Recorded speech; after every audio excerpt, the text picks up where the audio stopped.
Hit the record. Great. Good afternoon, everyone. Welcome. We're glad to have you today. I'm just going to make this very quick and turn this right over to Dr. Castillo. But if you have any questions about any of the CEUs or anything like that, I'm going to put a link. I'm going to put a quick message in the chat just in case, and you can kind of follow that if you need any help with that. Otherwise, I'm going to go ahead and turn it over to Dr. Castillo. And there we go. Well, good afternoon, everyone. Thank you so much for being here. We appreciate your presence today. And I am Yulenis Castillo, Dr. Yulenis Castillo, and I'm currently working here at Fresno State. I'm part of the Counselor Education and Rehabilitation Department. And I'm going to hand it over to Gitima so she can introduce herself. Hi, everyone. I am Dr. Gitima Sharma, an associate professor in the same department as Dr. Castillo. And we are excited to be here. Thank you for your presence. Thank you. So I'll start off the conversation. I'll share with you some of our objectives so you have an idea what the conversation will center on. We'll talk a little bit about the importance of self-care and how is that professional responsibility for us as practitioners. We'd also share with you some the benefits of practicing self-care and how that helps with services and the delivery of services and how we work with our clients. Of course, how stressors can affect our wellness. And lastly, we'll talk about some practices that you can hopefully integrate into your self-care practices. So the first thing that we'd like to share with you and talk to you about is why is this important, right? I know I'm pretty sure you keep hearing and we keep hearing about self-care and what it means, and we'll talk more about that. But we want to share with you, center this conversation around that professional responsibility that we all have as practitioners, right? And why and what can we do to, again, provide effective services. So we just want to do a quick check-in for the group, and you don't necessarily have to unmute yourself. You don't have to answer this out loud unless you want to. You can use it in the chat. So if you can think about your energy level, okay? And if you can just think about how you're feeling right now, what's your energy level right now? And if you can rate it for us, and the question, and of course, 1 being completely drained and 10 being fully charged. So if you can just come up with a number, where are you? Again, 1 being completely drained and 10 fully charged. And if you can just rank it or provide a rating to how you feel right now, how's your energy level right now? What is your energy level right now? So if you want to take a few seconds to think about that.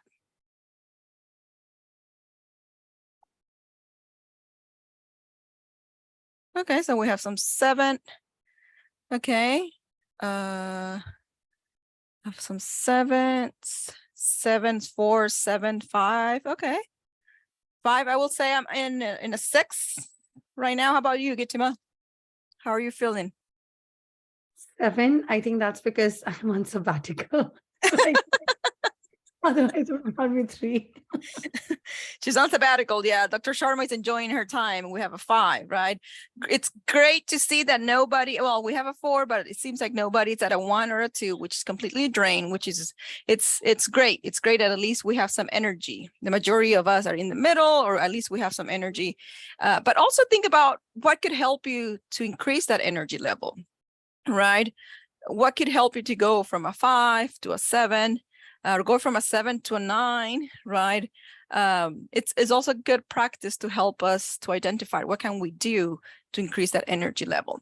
And that goes back to the idea of being ethically responsible, right? And paying attention to those principles of self-care, right? The respect for the dignity and the worth of self. It's also something to keep in mind as practitioners. Also, the responsibility of self-care. It's another principle that we need to keep in mind as providers. And also, again, the idea of how self-care and the duty to perform, right? As helpers, we need to be intentional about self-care, right? Because it's our ethical responsibility. It helps us to practice and provide more effective services. And also, of course, we have the ethical principles, as you all know, that do guide our practices, right? For instance, the ACA, the Code of Ethics related to impairment. We'll share just some with you. I'm pretty sure that you're familiar with this, but just keep in mind how the ACA Code of Ethics has some standards related to that. For instance, counselors are expected to engage in self-care activities to maintain and promote their own emotional, physical, mental, and spiritual well-being to best meet their professional responsibilities, right? And I'm not necessarily going to read all of them, but just so we understand that it's an ethical principle, it's an ethical responsibility. If we take care of who we are as individuals, if we take care of our physical, mental, or emotional well-being, it can help us to provide more effective services, right? So we need to find a way as providers, we need to find a way to deal with the negative emotions that come up for all of us because we're humans, right? Life has ups and downs always. But we also need to be responsible, professional, and find ways to deal with the different emotions, unpleasant emotions in life in a healthy way.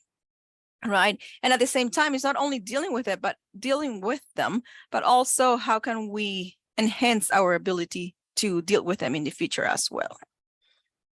So a little bit more about this idea of professional responsibility and the impact that it has on our performance if we're not attentive to our self-care practices.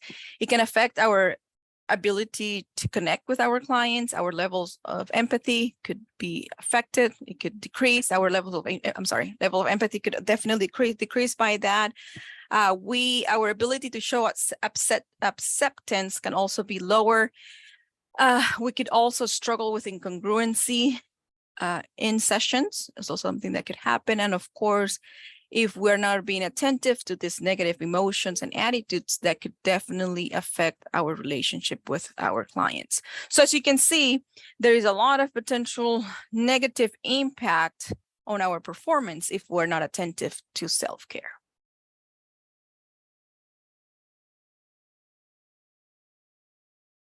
Right. So, and I'm sure that we all are so, used to hearing the word self-care, right? And until date, we ourselves or like those around us might have different reactions when they hear the word self-care. So for example, in my socio-cultural context, I was just recently encouraging one of my relatives to engage in self-care. And then I heard, I was like, but I'm not selfish. I don't want to just, right? So sometimes when we hear the word self-care, for some, it means, that they're being selfish by taking care of themselves over others. But as professionals in the field of counseling, mental health, we also understand that self-care does not reflect self-centeredness, but it also reflects this, the sense of responsibility that unless I can fully take care of myself and genuinely experience the sense of well-being from within, then how can I continue to do my best for others' well-being? It's not like one at the cost of others. It's like both, taking care of self and taking care of others has to be so well harmonized and go together to be able to achieve successful outcomes for our clients, and then also be able to sustain a life of wellness, joy, success for our own self.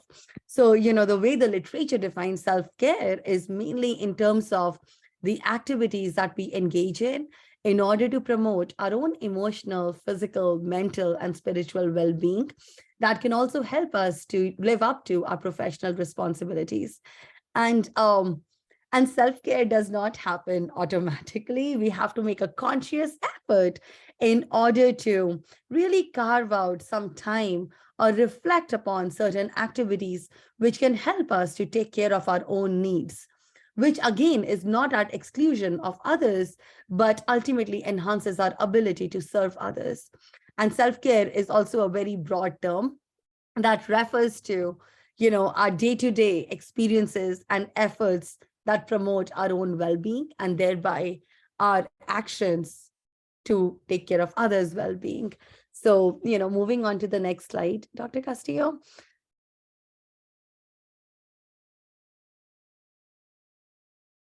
Can you see it? Or you want me to go to the next? Next slide. Yeah. I think it's frozen. Yes, thank you. Mhm. So, yeah, so self-care activities, ultimately they promote, right, our holistic well-being. And KCREP, which is our, right, like, it lays down all professional standards that, we, do our best, to really live up to, but also, define, about counselor training. So self-care strategies, are really important, for the counselor role. So, ultimately, in terms of self-care, we focus on improving our, yeah, the next slide. We focus on, improving our own, boundaries. Next slide, Dr. Castillo, the one that I was, think it's because I have multiple. Hold on, let me see. Let me try this again. Because I have multiple slides. the other one. Can you see it now? Yes, the next one. Can Okay. you- Sorry. No worries.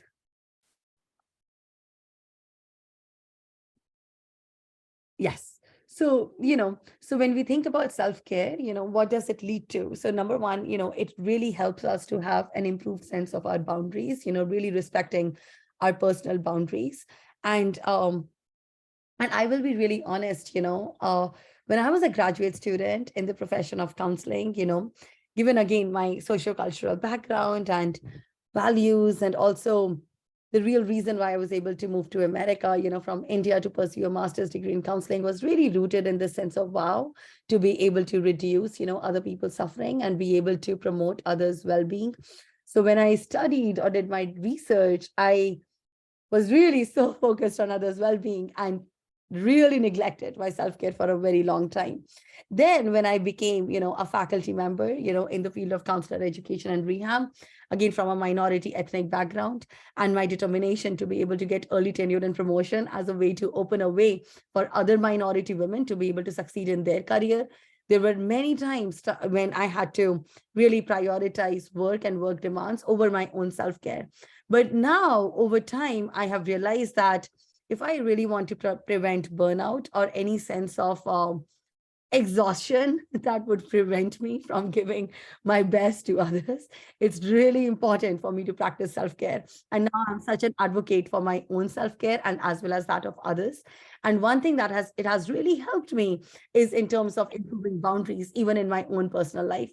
So every time, I feel like there is a disrespectful comment that can hurt, my own self-esteem or sense of well-being, I'm very confident about having a sense of boundary because I've learned how to prioritize self-care.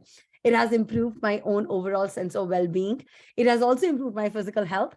At this, like I think it was like 3 years back, when I think the year 2021, when I was trying to take care of my little one who was just 1 year old at that time while trying to work from home. I I got shingles out of stress, and then I realized the importance of again self-care for my own physical health. And now that I have prioritized, I'm truly experiencing, I think, the best of physical health I've experienced in a very long time. And my productivity has increased so much, especially in terms of my research articles and creativity. So that's why I really wanted to personalize, this slide for all of you to just demonstrate that it's truly important, the value of self-care is really important for different aspects of our life, including productivity. So moving on to the next slide, So here, if we are not engaging in self-care, as I reflected based on my own, experiences, we can experience some signs of burnout. And we, Dr. Castillo will also focus on this topic of burnout exclusively for everyone. So we can dig deeper into that at that point. But also we can experience, lower job satisfaction, high turnover, lower effectiveness, like even in our outcomes of treatment, so more frustration, like is the client engaging with us? So I just, I think the purpose, of this particular aspect of our presentation is to really encourage everyone to really take self-care seriously, because over time, if we don't, we can experience burnout, and that can lead to poor, counseling outcomes, which then does not live up to our professional responsibility to, advance good, right? So thank you. That's my part. And back to you, Dr. Castillo. Thank you. And I'm pretty sure that it has either happened to you or someone who has experienced some of these consequences, some of the, unfortunately, the outcomes of poor self-care, right? Burnout, of course, is one of them.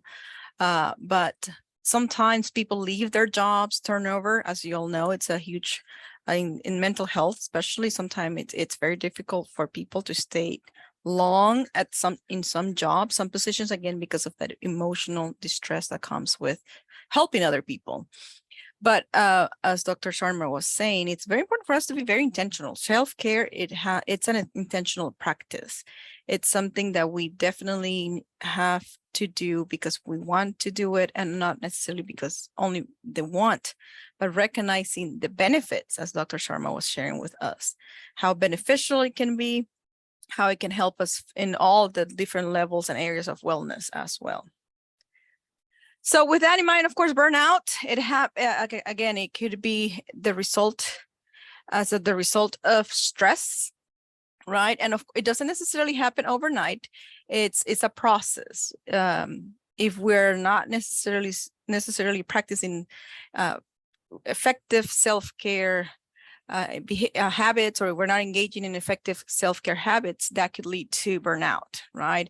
And again, it doesn't necessarily happen overnight. It's a process, but it's when the impact of work and life just get to us, right? We don't find a way to mitigate the impact, and that has psychological and, of course, physical consequences.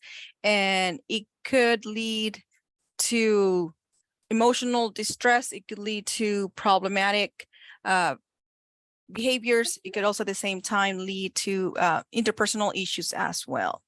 And most of the time it happens, and not always, but it's been correlated with work environment, work demands that could also lead to burnout as well.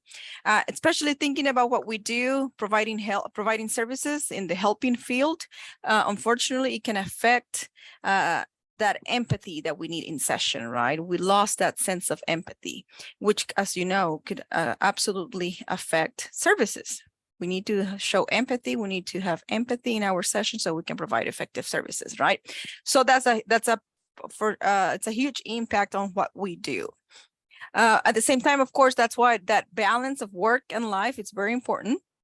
Finding a work-life balance, and as something that we have seen as a result of the pandemic. I think that was a good time for us to wake up and realize that we need to find that balance, as Dr. Sharma was sharing, how we were trying to wear multiple hats, do different things all at once, but we're not necessarily taking care of self.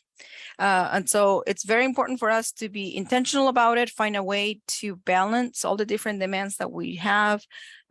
Maybe that means to schedule our day-to-day activities or set a time to take a walk. And we'll talk more about that in a second, but just be very attentive and to find and practice different behaviors and habits that can help you to decrease and mitigate the impact of the potential impact of burnout, right? And again, and be attentive to any of that emotional, mental, physical exhaustion that you may have as a result of exposure to stress. Okay, so what are some of those stressors? Right, so what are some of the stressors that you may want to be attentive to?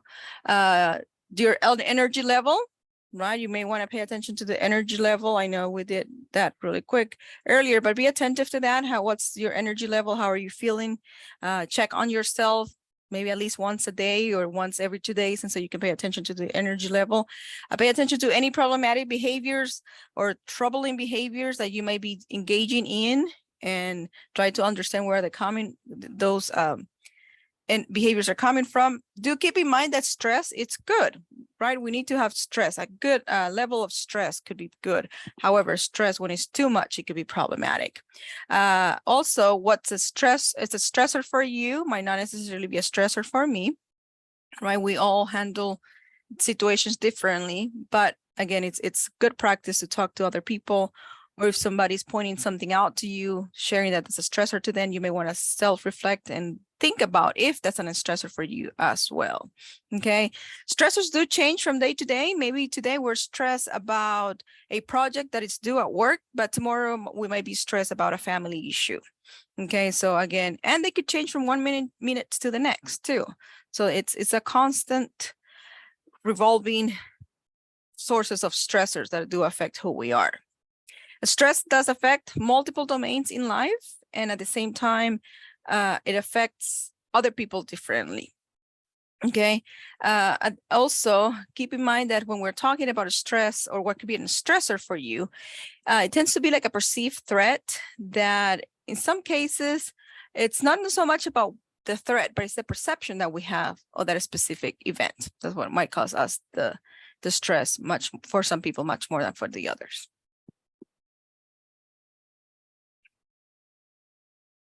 So some of the signs that you can pay attention to when we're thinking or talking about stress, it can affect your behaviors. It can also affect your mind, your concentration, your emotions, and of course, your body as well, physically. Some of the symptoms, just to give you some examples, you can maybe lose your appetite, loss of sex drive, you're drinking more, you're sleeping less, you're smoking more. Those are some examples of problematic behaviors.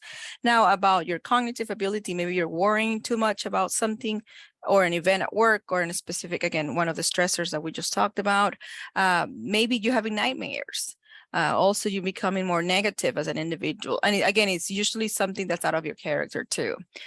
Physically, you may have experienced headaches. In some cases, also, you might get infections or get sick more frequently than when you're not under a lot of stress, as Dr. Sharma was sharing with us, how she got sick while she was dealing with a lot of roles and responsibilities.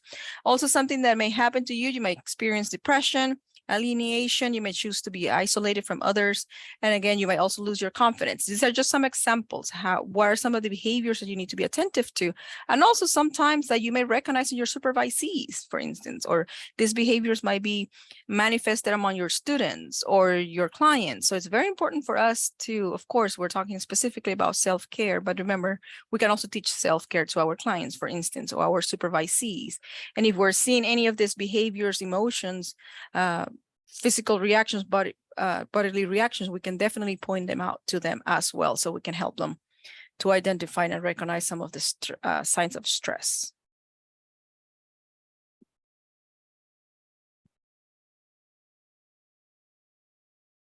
So these are some factors that we just wanted to I mean, we're not necessarily going to give you a complete list, but just wanted to bring to your attention some of the factors that could affect your wellness. Work-related factors, I'm pretty sure that we can all relate to that. Work can be very stressful for different reasons, but sometimes the type of client population that you're working with, the lack of resources that we have available can also lead to stress. The setting that we're working in also could be stress. On-call schedules, for those of you that are on call, that could also be very stressful. Emergencies and crises could also be stressful for us. Professional isolation, if you don't have a good network system, or if you're not necessarily working with individuals who are very supportive of who you are as a person, that could also be very stressful. Also, ethical practices, complaints. I mean, just give you some example. Lack of immediate feedback, if you don't have a supportive supervisor, could also lead to a lot of stress. Negative feedback that we receive sometimes, if you're not feeling appreciated at work, that lack of sense of belonging, that could also affect and lead to stress. Different time demands and pressures is another example of work-related factors that could lead to stress as well. Can anybody think of any other stressors related to work? Or something that you have experienced yourself, perhaps? If you feel comfortable, feel free to put them in the chat. Anything that you can think of related to work that could lead to stress.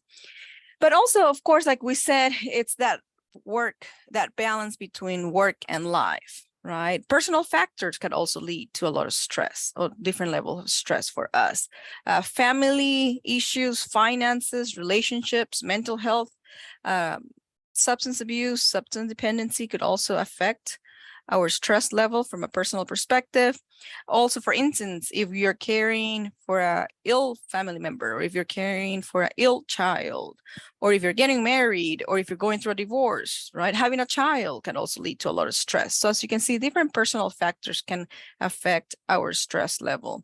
And another area that we can talk about is career factors, right? As professionals, we're dealing with different career-related issues that can affect our wellness, our well-being. For instance, if you're graduating from college at any level, right, that could be very stressful, especially if you're thinking about the possibilities after graduation, or what am I going to do? Just thinking because graduation is happening this week. But that could also be very stressful. What am I going to do? Am I going to find a job, right? If you're a counseling student, well, what is that going to look like? Am I going to engage in self-care practices effectively? So there is a lot of career-related factors that can affect who we are. Depending where you are in your career, you're in early in your career. Again, like I'm just saying, the idea of finding a job, it could be very stressful, or that balance between family responsibilities, work for responsibilities, any expectations that you have for self. If you're in your mid-career, the factors might be a little bit different for you. Maybe you already have a family, maybe finances, you're worrying about the finances, or how can you change your financial situation. Or if you have your own practice, right, running a practice, that could be very stressful as well. If you're in the teaching field, maybe you're worrying about tenure and promotion, right? So again, these are some examples of career factors. But then if you're later in your career, maybe you're thinking about retirement. What does retirement look like? What am I going to do after retirement? Your health might be declining, right? Maybe you have aging parents or aging family members that you have to take care of. Maybe you have disabilities in your family. So as you can see, there are different factors that can affect your career decision making, and at the same time your career path as well. So of course, with that, it's very important to take care of yourself today. And like Dr. Sharma was saying, self-care, it's not something that you do tomorrow, it's something that you can start doing today. Right. And, a topic that then, we feel motivated, right, to focus on once we understand the importance of self-care, and also the impact that different stresses might be having on our own well-being, personal as well as professional, motivates us to then focus on how can we pursue a life of wellness, right? Like, how can I actualize, a greater sense of well-being within my own life? And, research has shown that especially being, becoming a counselor, like being in counselor training program during your, I think, Shafir, you're a doctoral student, there might be some of you who are students right now. Some of you might be working, as counselors, already some of you might be counselor educators, but, the process of becoming a counselor or being a counselor is often seen as one of a stressful journey. And research has shown that almost 80% of students usually report a sense of anxiety, towards, mid or later on in the program, because a lot comes up for our own life when we are serving others and listening to their stories, right? And then also within our counseling programs, very naturally, we focus on the importance of self-care and deeper sense of well-being. And we also encourage, ourselves, right, to engage in exploring our own values and beliefs, achieve positive growth, and truly understand our own inner self, our own thoughts and emotions, so that we can also model self-care for our clients. And I also feel like, a greater sense of responsibility in modeling self-care or joy or wellness, whatever, however we want to put it in the construct of mental health for my own friends, my own family, because that's my, greater aspiration to be able to promote a sense of well-being for entire society, right? So it's very important for us to model self-care and well-being. So moving on to next slide, Dr. Castillo.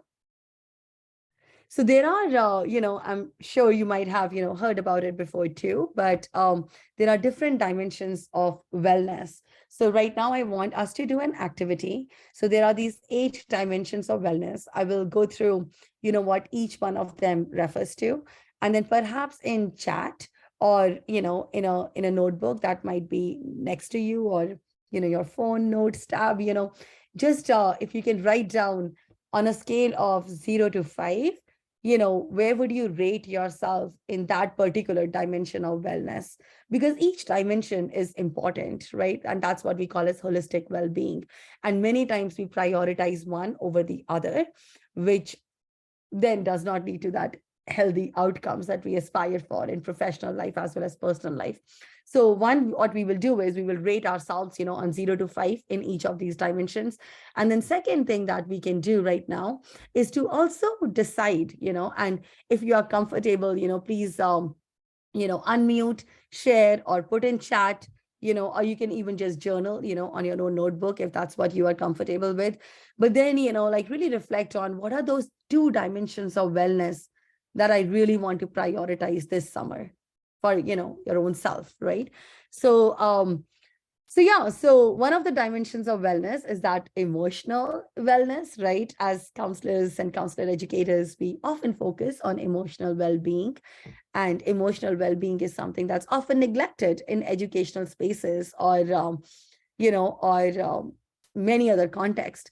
But emotional wellness refers to our ability to cope with different emotions or different circumstances in life, you know day to day, or one phase of life to another phase of life, and to be able to also create a sense of satisfaction in our relationships with others and with self.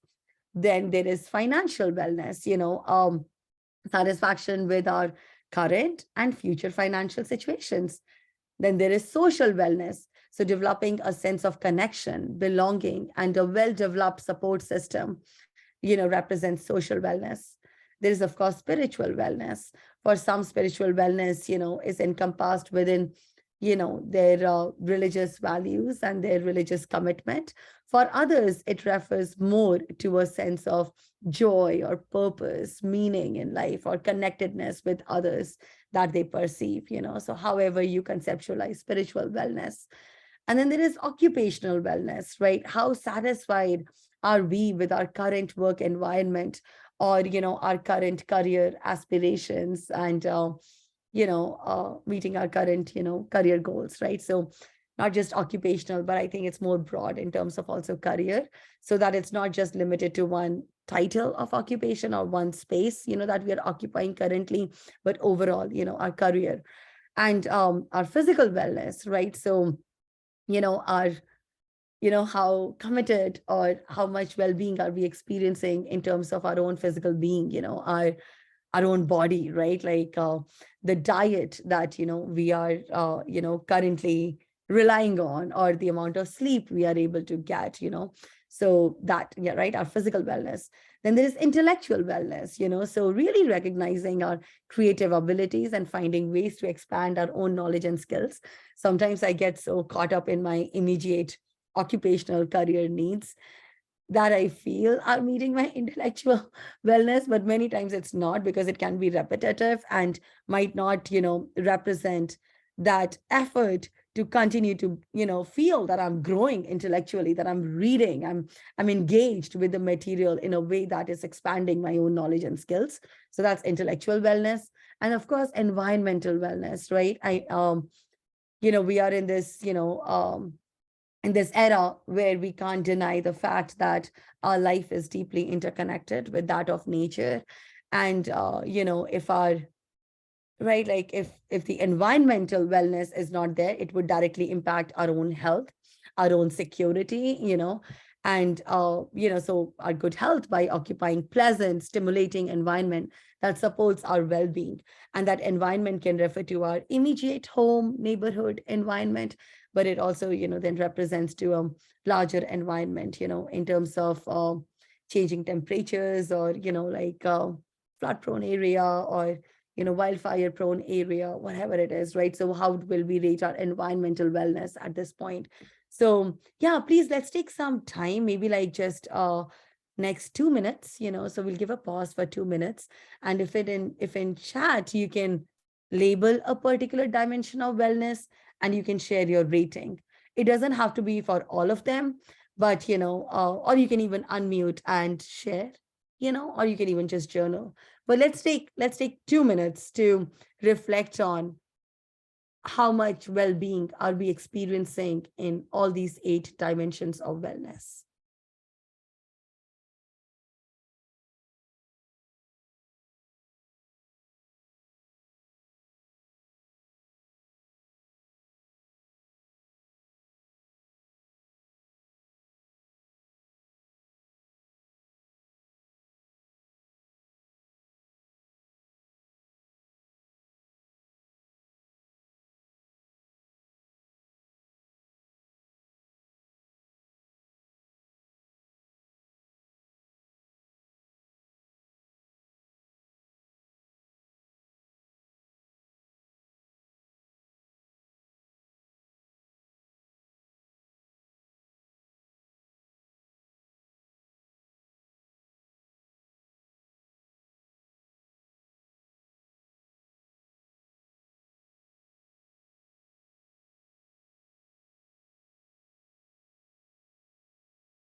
Does anyone else want to put in chat or unmute and share any one dimension of wellness, and what's your rating currently on it, on 0 to 5? And oh, I see physical wellness 7, so maybe even 0 to 10, if that's a rating scale, because I think initially we had a scale of 0 to 10 in previous activity. So yeah, that scale is good too.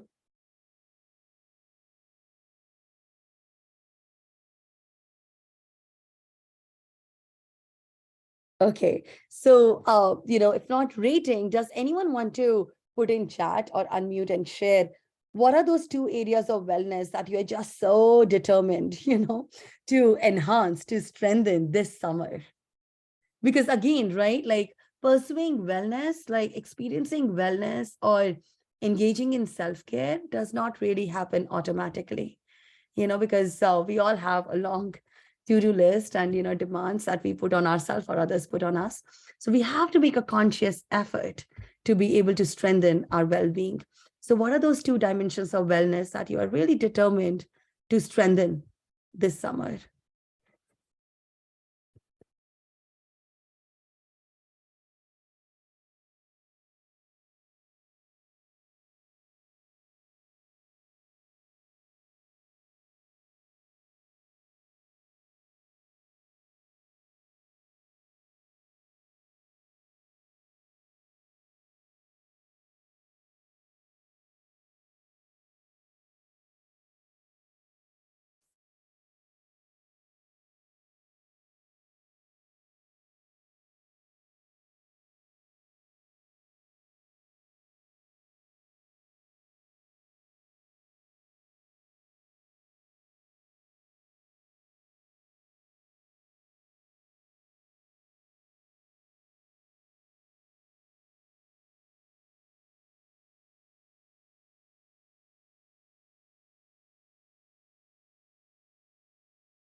Thank you. Thank you for those, who have, shared in the chat. And thank you for those who are already feeling inspired, to take some action. I think that's the beauty, of engaging in Zoom conferences, is that, we can take immediate action too, while imbibing, the knowledge and spirit of what, and the heart of what we are discussing. Anyone else wants to share? Let's give 1 more minute.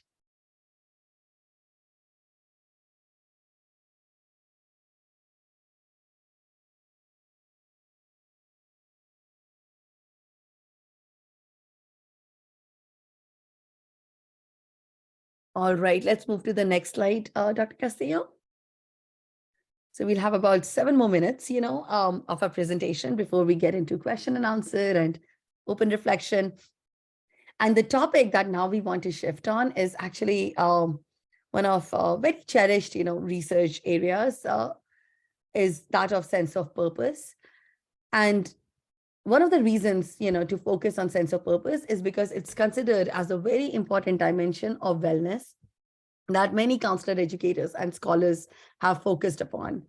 And the way we define, life purpose is, in one of the recent articles, one of my, co-authors and I, did, abundant literature review, and this is the definition, that we proposed, that purpose can be defined as people's underlying intention behind achieving their life's most important goals, that when fulfilled might not only actualize a positive change in their own life, but also in society at large. So, a positive change in their own life can perhaps mean in terms of, more time for their family or achieving their career goal. And maybe in terms of society at large can mean how through their career they make a positive difference in society, So purpose, many scholars have focused on, does have this dimension of also making a positive difference in matters that's larger than self. And there are many counseling models and paradigms themselves that have conceptualized, purpose as one of the core of wellness. So for example, Myers et al. Foundational theory on wheel of wellness, which I'm sure you are familiar with, it referred to sense of purpose as the spokes of the wheel because it strengthens, the momentum of the wheel to meet current and future goals. And they, conceptualize spirituality as the core. And one aspect of spirituality is that of sense of purpose. So moving on to the next slide. So, research has also shown that, sense of purpose plays a very positive, important role in contributing to people's mental health, well-being, self-efficacy, resilience, life satisfaction, hope, positive affect, identity development, contentment, happiness, academic identity, degree commitment, persistence, and career success. And I was reflecting on my own, various manuscripts at this point. And I think in some shape or form, I've been able to empirically show this positive relationship between sense of purpose and all these constructs, among people from different age groups and, different backgrounds. And one of my most recent studies with a co-author, Dr. Yuhi Menko, focused on the role of sense of purpose among students in Ukraine, pre-war and, currently in war, and how a stronger sense of purpose contributed to their ability to not give up on their life's long-term vision, even for their career and college education. So, going back to Frankl's theory, on meaning, he showed that even in times of adversity, if people are able to tap into a deeper sense of purpose, then they're able to continue to move forward.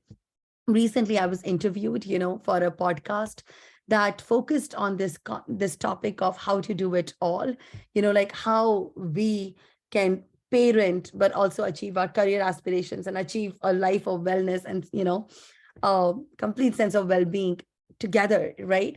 And so how to do it all, many times people talk about work-life balance, but many times we are not able to experience that sense of balance or equilibrium all the time. We prioritize one thing over the other, and that's natural and that's, expected. But then if we are able to, through this podcast, I was reflecting, based on the research and my own experience, is that when I'm able to tap into this genuine sense of purpose behind why am I parenting to raise happiest of kids who can advance others' happiness? Why am I a counselor educator to nurture future counselors who can genuinely advance people's well-being? Why am I focusing on my own well-being in terms of my regular exercise or nutrition to be able to demonstrate to others, that it's possible, right? To be able to, live a happy, genuinely healthy life while engaging in taking care of others or, in our own communities actively. And really just engaging in this podcast, helped me to experience a deeper sense of well-being, even through that process of reflection on the fact that, sense of purpose has played such an important role in my life, till date, and continues to do so. So I've just put the link here in case anyone wants to listen. I really wanted to share that it is rooted in philosophy of Buddhism, but it's open to people from different religious backgrounds. But it gave me an opportunity to reflect. And the reason I shared it is to just encourage all of you to reflect on your own sense of purpose. Research has actually shown that among counselors and counseling students, many times we choose this profession because of some adversity that our life might have experienced. And then we feel determined to be able to help others going through the similar adversity. So in one of my studies, one particular student, who is pursuing school counseling shared that the reason she chose, to engage in the profession of school counseling was to be able to advocate for a certain amount, certain students from a particular socioeconomic background that represented hers.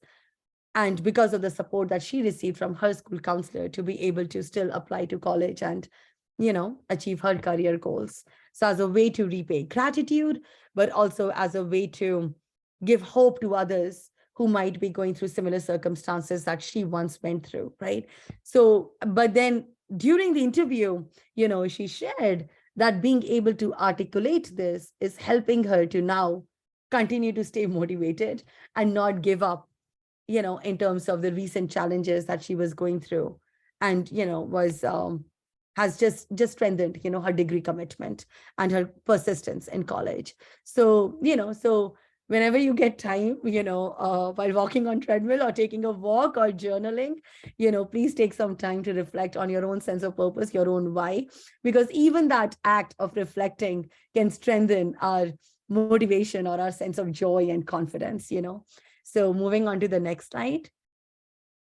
And in one of our latest articles, was able to synthesize and actually created a new course on fostering student sense of purpose that focuses on these phases that are really linked. But basically, it's so important to explore our own values, reflect on our own self. But apart from exploring, maybe doing some values clarification exercises, it is also important to actively engage with the causes that we feel passionate about. So actively engage in the acts of benefiting others, which I think as counselors, we already do. But for some, their sense of purpose might not necessarily be linked with counseling. Maybe it is linked with your spiritual community. Maybe it is linked with your neighborhood. Maybe it is linked with, maybe you are a coach, who is helping others to have a greater, nutrition or physical activity. And maybe that's where your sense of purpose is linked with. But whatever causes we feel passionate about, or, anything, right, to actively continue to engage in it, because continue to strengthen our sense of purpose. It's not like one time we develop it and then it's solidified forever. And then constant reflection, the value of those activities in our own life and that of society. And then it's also important to articulate. I think we don't often receive opportunities to articulate our sense of purpose, right? So being able to engage in authentic dialogues with others or journal, is so important, because then it, firms it, and it's in line with the narrative theory, of counseling, that, when we articulate the story of our own life and our own, purpose, then that purpose often becomes like a bridge that, bridges the discontinuities or the sense of confusion or anxiety that we might be currently experiencing in different aspects of our life. And then, of course, actualization, making concrete efforts to actualize it. So, which again, right, like, I'm sure all of you are living up to with your degrees or your licensure or CEUs, everything, right, that we continue to, meet our immediate goals in order to continue to actualize our purpose. But for our clients, and this was in the context of the course that we developed, so I focused on educator, but for our clients, it's also our humanity as counselors and as educators that really encourage others to dig in deep and actualize sense of purpose and well-being in their own life. And with humanity, the way, we articulated in this particular article, which is basically cultivating purpose as pedagogy of care, is that it represents the extent to which we can believe in our own and others' dignity, which Dr. Castillo also focused on before, and also the extent to which we can really believe in the potential of our clients or have hope for their future, even in the moments when they do not feel any sense of hope or they can't believe in themselves. But the more we can believe in people and their future, the more they can feel inspired to live a life of purpose. So thank you so much for your time. I think that's our, our last slide on purpose. And then our closing slide focuses on, certain activities that focus on an overall sense of well-being. This is our, some evidence-based practices that we can engage in. So for example, reflecting and writing about what we are grateful for, meditation, reflecting on our recent meaningful, experience, and others, including nurturing our relationships, and really being sincere and filled with appreciation for those in our environment, in our immediate environment. All that contributes to our self-care and our wellness. So again, thank you for your time today. And the last slide, we have